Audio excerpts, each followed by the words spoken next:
Hello student, तो कैसे हो सभी लोग। तो आज हम लोग डिस्कस करने वाले हैं lecture number 3 basics of biology का। तो हम लोग आज जो हम लोगों ने कल पढ़ा था उसके आगे का समझते हैं। तो हम लोग देख रहे थे that is basics of biology, basics of biology, जिसमें हम लोग क्या देख चुके थे, जिसमें हम लोग पढ़ चुके थे डिफाइनिंग और नॉन डिफाइनिंग फीचर। और आज हम लोग क्या पढ़ने वाले हैं, आज हम लोग पढ़ने वाले हैं कुछ सेल के बारे में। ठीक है, तो बेसिकली हमारे पास जो सेल्स होते हैं वो कितने टाइप्स के होते हैं। तो सेल्स हमारे पास कितने टाइप्स के हैं, 2 टाइप्स। ठीक, कौन कौन सा। एक हमारे पास होता है that is prokaryotic cell, that is prokaryotic cell. और दूसरा हमारे पास कौन सा होता है, दैट इज यूकैरियोटिक सेल। ठीक है, तो दूसरा हमारे पास कौन सा है, that is eukaryotic cell. Basic cell के बारे में हम लोग जान चुके थे कि सेल क्या होता है। इसको हम लोगों ने बोला था that is structural, functional and fundamental unit of life.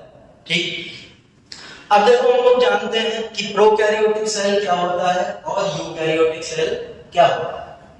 तो प्रोकैरियोटिक में हमारे पास 2 वर्ड हैं। एक है प्रो, जिसका मतलब क्या होता है, जिसका मींस होता है दैट इज प्रिमिटिव। और कैरियोटिक का मींस क्या होता है, कैरियोटिक का मींस होता है दैट इज न्यूक्लियस। ठीक, तो प्रो मतलब प्रिमिटिव, कैरियोटिक मतलब न्यूक्लियस। मतलब इसमें क्या है, प्रिमिटिव टाइप ऑफ न्यूक्लियस हमें देखने को मिलता है। क्या देखने को मिलता है, that is primitive type of nucleus. क्या मीन्स है प्रिमिटिव टाइप ऑफ न्यूक्लियस का। तो देखो हमारे पास सेल होता है, सेल के अंदर होता है न्यूक्लियस। तो जो न्यूक्लियस है ये प्रिमिटिव टाइप है। तो प्रिमिटिव टाइप है तो इसके चारों साइड्स में कोई कवरिंग नहीं होगा। जैसे हमारे पास यूकैरियोट्स जो होते हैं, क्या होते हैं यूकैरियोट्स, आइए इसके बारे में समझते हैं। तो यूकैरियोटिक क्या है, तो इसमें है यू का मतलब क्या है, दैट इज डेवलप। और कैरियोटिक मतलब दूसरा है हमारे पास दैट इज कैरियोटिक।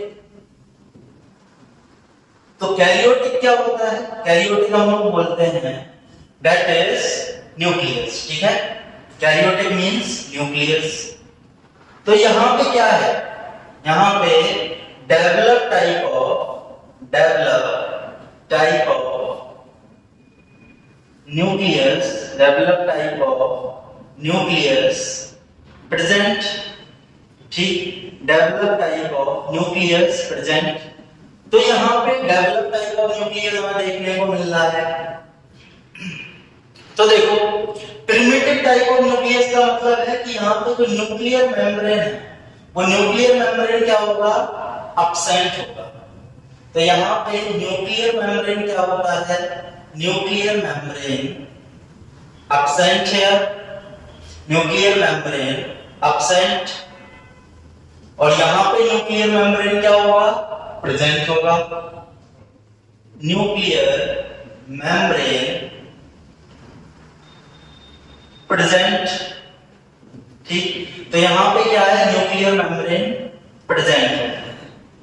और क्या डिफरेंसेस होते हैं और हमें यहां पे देखने को मिलता है, ये हमें किसमें देखने को मिलते हैं, ये हमें देखने को मिलते हैं ओनली यूनिसेलुलर टाइप ऑफ जो ऑर्गेनिज्म है।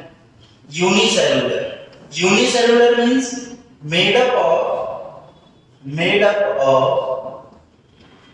सिंगल सेल, जो सिंगल सेल से मिलके बने हो, made up of single cell. और ये कैसे होते हैं, ये हमें देखने को मिलते हैं मल्टी सेलुलर ऑर्गेनिज्म के अंदर। किसमें देखने को मिल रहे हैं, मल्टी सेलुलर। ठीक है, मल्टी सेलुलर क्या है, made up of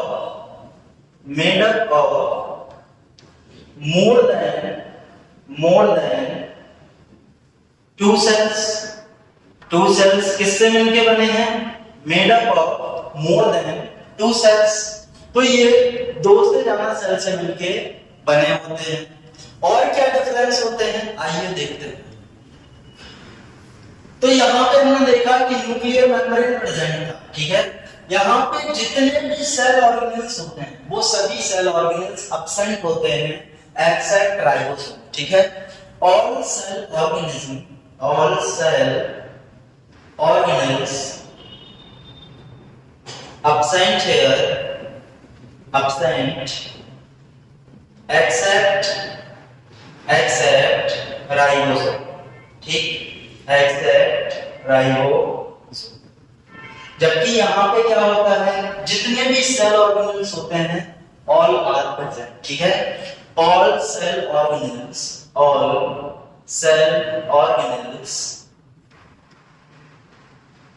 present here, all cell organelles present here, ठीक। एग्जाम्पल क्या आ जाएगा, एग्जाम्पल हमारे पास प्रोकैरियोट्स में क्या आ जाता है, इसमें हमारे पास एग्जाम्पल आ जाता है वायरस हो गया, बैक्टीरिया हो गए, ठीक है। क्या आ जाएंगे, वायरस एंड बैक्टीरिया, और इसमें क्या आ जाएंगे, इसमें हमारे पास आ जाते हैं प्लांट्स एंड एनिमल्स। थोड़ा सा समझते हैं राइबोसोम के बारे में। तो देखिए जो राइबोसोम्स होते हैं, हम लोग देख रहे हैं राइबोसोम के बारे में। तो राइबोसोम जो होते हैं, इनमें क्या होता है, जो सेल मेम्ब्रेन होता है, सेल मेम्ब्रेन यहाँ पे एब्सेंट होगा, सेल मेम्ब्रेन एब्सेंट है, कोई कवरिंग नहीं है, cell membrane absent. Two types of ribosome हमें देखने को मिलते हैं, एक तो होता है 70S और एक होता है 80S, ठीक। 70S हमें किसमें देखने को मिलेगा, जो प्रोकैरियोट्स हैं यहाँ पे हमें 70S राइबोसोम देखने को मिलते हैं और इसमें 80S राइबोसोम देखने को मिलते हैं। अब आप लोग बोलेंगे कि ये S क्या है, तो S हम लोग बोलते हैं, S क्या होता है, S को हम लोग बोल देते हैं that is a sedimentation coefficient। क्या बोल देते हैं, that is sedimentation coefficient। तो याद रखना S क्या है, sedimentation कोफिशिएंट, या फिर हम लोग इसको क्या बोल देते हैं, that is Zoidberg कोफिशिएंट, ठीक। तो या तो हम लोग उसको बोलते हैं that is sedimentation कोफिशिएंट या फिर बोलते हैं Zoidberg कोफिशिएंट। राइबोसोम का फंक्शन क्या है, what is the function of ribosome. तो इसका फंक्शन क्या होता है, इसका फंक्शन हमें देखने को मिलता है कि ये क्या कर रहा है। तो ये देखो नॉर्मली क्या करता है, ये यहाँ पे प्रोटीन सिंथेसिस करता है, ठीक। क्या कर रहा है, दैट इज प्रोटीन सिंथेसिस, ठीक है। तो ये क्या कर रहा है, दैट इज प्रोटीन सिंथेसिस। तो याद रखना ये बेसिक फंक्शन था राइबोसोम का। और राइबोसोम जो होते हैं वो हमें प्रोकैरियोट्स में भी देखने को मिलते हैं और यूकैरियोट्स में भी देखने को मिलते हैं। यहाँ पे कुछ बेसिक चीजें समझते हैं, जैसे राइबोसोम जो है, ribosome and cytoplasm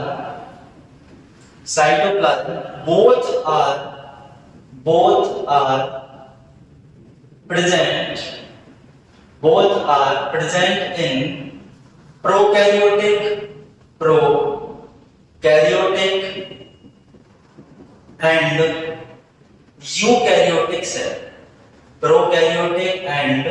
eukaryotic cell, ठीक। तो हमें ये प्रोकैरियोट्स में भी देखने को मिलते हैं और यूकैरियोट्स में भी देखने को मिलते हैं। साइटोप्लाज्म क्या है, साइटोप्लाज्म क्या होता है, साइटोप्लाज्म जो होता है इसको हम लोग क्या बोल देते हैं, that is A cellular matrix fluid.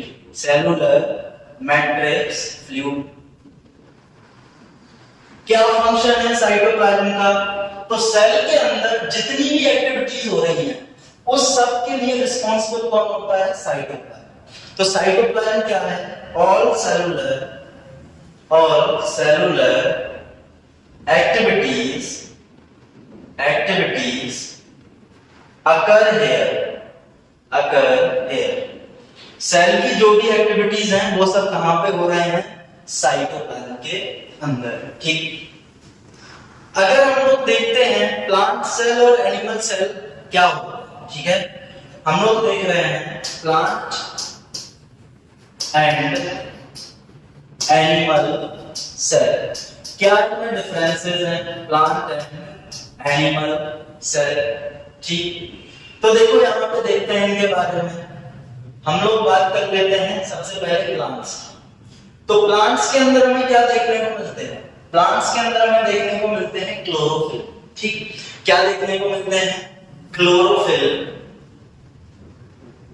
Present है।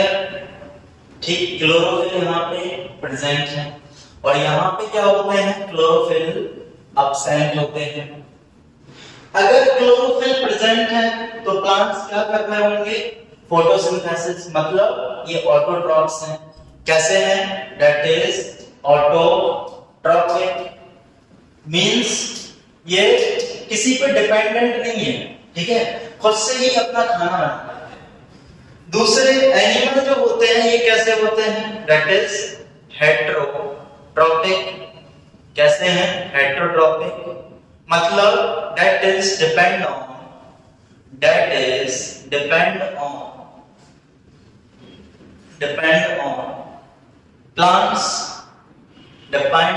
plants for food। हम लोग किस पे डिपेंड हैं? प्लांट्स के ऊपर, अपने फूड के लिए। नेक्स्ट, प्लांट्स के अंदर जो सेल वॉल होता है, यहाँ पे सेल वॉल क्या है?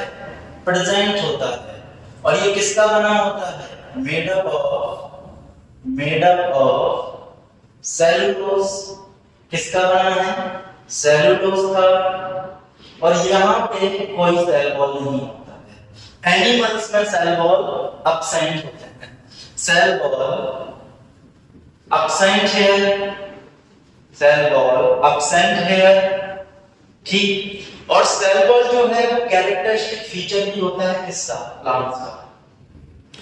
नेक्स्ट हमारे पास आते हैं और क्या डिफरेंसेस हैं इनमें, आइए देखते हैं। इनमें हमें कोई सेंट्रियोल देखने को नहीं मिलता है। यहाँ पे सेंट्रियोल जो होता है, सेंट्रियोल एब्सेंट, लेकिन एनिमल में सेंट्रियोल प्रेजेंट होता है।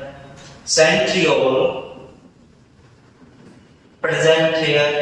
ठीक, क्योंकि सेल डिवीजन में हेल्प करता है, प्रेजेंट हियर। ठीक है, तो यहाँ पे सेंट्रियोल क्या है? प्रेजेंट है। और क्या डिफरेंसेस हैं? इनमें जो फूड स्टोर्ड होता है, food stored in form of starch. ठीक, किसके फॉर्म में स्टोर्ड हो रहा है? स्टार्च के फॉर्म में। यहां पे जो फूड होता है, food stored in form of glycogen. तो हम लोगों में किसके फॉर्म में स्टोर हो रहा है? ग्लाइकोजन। इसलिए देखो कभी कभी हम लोग बोलते हैं ना कि हमें भूख लगी, लेकिन कुछ टाइम पे यदि हमें खाना ना मिले तो क्या होता है? कुछ टाइम बाद हमें भूख नहीं लगती और हम लोग बोलते हैं कि भूख मर गई है, लेकिन भूख मरती नहीं है। हमारे बॉडी के अंदर ग्लाइकोजन है, जो ग्लाइकोजन कन्वर्ट हो जाता है किसके अंदर? Glycogen is converted into glucose. उसको हम लोग क्या बोल देते हैं? Stored food material. ठीक, चलिए आगे आते हैं। और क्या डिफरेंसेस हैं यहाँ पे? और डिफरेंसेस हमें क्या देखने को मिलते हैं? इसमें प्लांट्स में ग्रोथ होता है, that is A open type of growth. Open type of growth, तो ये हमें देखने को मिलता है ओपन टाइप ऑफ ग्रोथ। इसमें कैसा होता है? Close type of growth. तो इसमें क्लोज टाइप ऑफ ग्रोथ हमें देखने को मिल रहा है, मतलब यहाँ पे क्या होगा, कहीं भी सेल एडेड हो जाता है, cell always will be added, उसको हम लोग बोलते हैं ओपन टाइप ऑफ ग्रोथ। ठीक है, प्लांट्स में हमें वैक्यूल भी देखने को मिलता है, वैक्यूल जो कि कैसा होता है, लार्ज साइज, लार्ज साइज। ठीक, तो कैसा वैक्यूल है, लार्ज साइज वैक्यूल।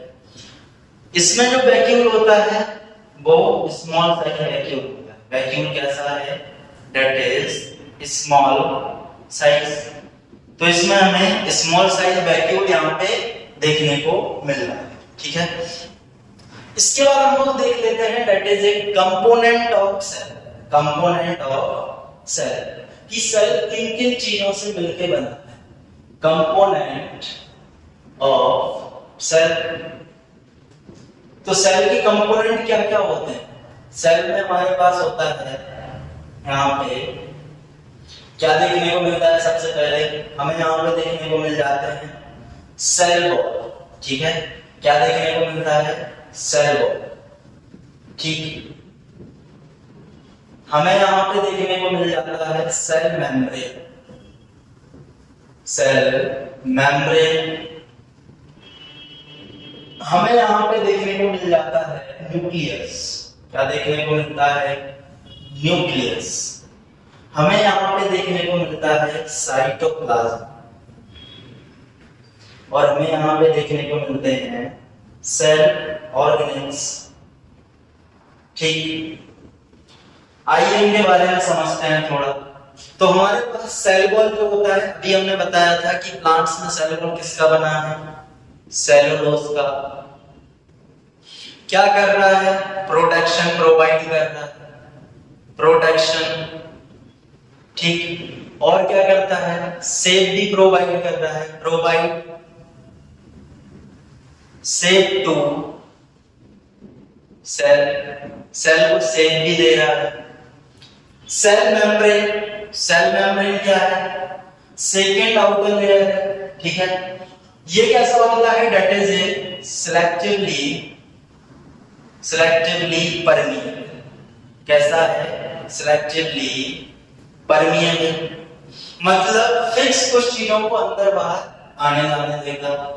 न्यूक्लियस जो होता है, इसको हम लोग ब्रेन ऑफ द सेल भी बोलते हैं, that is brain of the cell, या फिर हम लोग हार्ट ऑफ सेल भी बोलते हैं, heart of the cell, heart of the cell. ऐसा क्यों बोला, क्योंकि न्यूक्लियस जो होता है ये कंट्रोल करता है सेल। क्या करता है, न्यूक्लियस जो है that control of cell, cell को कंट्रोल करता है, सेल डिवीजन में भी हेल्प करता है। ठीक है, तो याद रखना, हेल्प इन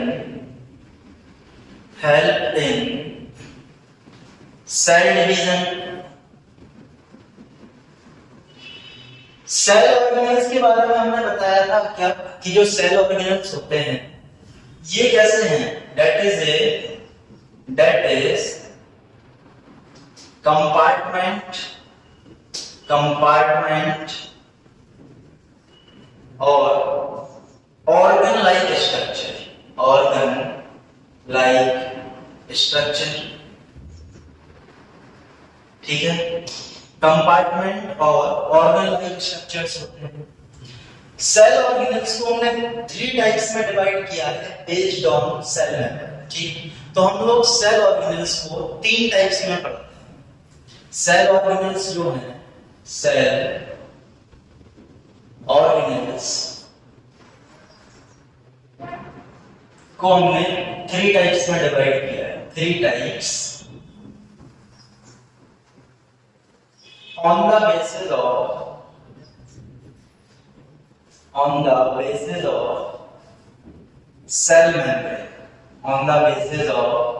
cell membrane, ठीक। पहले हमारे पास कौन से आ जाएंगे, पहले हमारे पास आ जाते हैं विदाउट सेल ऑर्गेनेल्स या फिर विदाउट सेल मेम्ब्रेन। कौन से होते हैं, पहला हमारे पास आता है राइबोसोम, दूसरा हमारे पास आता है सेंट्रियोल, जो कि सिर्फ किसमें होता है, एनिमल्स में। थर्ड हमारे पास आता है न्यूक्लियोलस, न्यूक्लियोलस। थर्ड हमारे पास कौन सा आ जाएगा, थर्ड हमारे पास आता है इंक्लूजन बॉडीज, जिनको हम आगे डिटेल में पढ़ेंगे। Inclusion bodies. और नेक्स्ट हमारे पास आता है साइटोस्केलेटल, साइटोस्केलेटल एलिमेंट्स। ठीक, तो ये आ जाते हैं हमारे पास। तो ये हो गए हमारे विदाउट मेम्ब्रेन।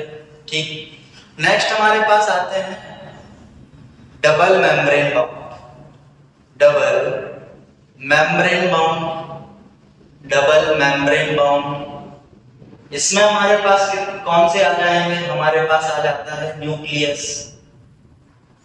ठीक, हमारे पास आ जाता है माइटोकॉन्ड्रिया, माइटोकॉन्ड्रिया। हमारे पास आ जाएगा क्लोरोप्लास्ट, ठीक, क्लोरोप्लास्ट। तो ये आ जाते हैं। इसके बाद लास्ट हमारे पास आता है सिंगल मेम्ब्रेन। ठीक है, लास्ट हमारे पास कौन सा आ जाएगा, that is single membrane, single membrane. तो सिंगल मेम्ब्रेन बाउंड कौन से होते हैं, अब जो भी बचे हैं वो सभी इसमें आ जाते हैं। हमारे पास आ जाता है एंडोप्लाज्मिक रेटिकुलम, एंडोप्लाज्मिक रेटिकुलम। ठीक है, हमारे पास आ जाएगा गोल्गी बॉडीज, गोल्गी बॉडीज। हमारे पास आ जाएगा वैक्यूल,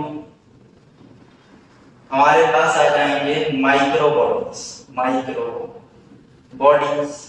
ठीक, तो यहां तक आप लोग पढ़ के आना। नेक्स्ट हम लोग आगे की क्लास में आगे डिस्कस करेंगे थोड़ा बहुत बायोमॉलिक्यूल्स और सेल डिवीजन के बारे में। तो थैंक यू सो मच, और पुराने लेक्चर्स देखते रहना, आपको इसकी कंप्लीट प्लेलिस्ट मिलेगी।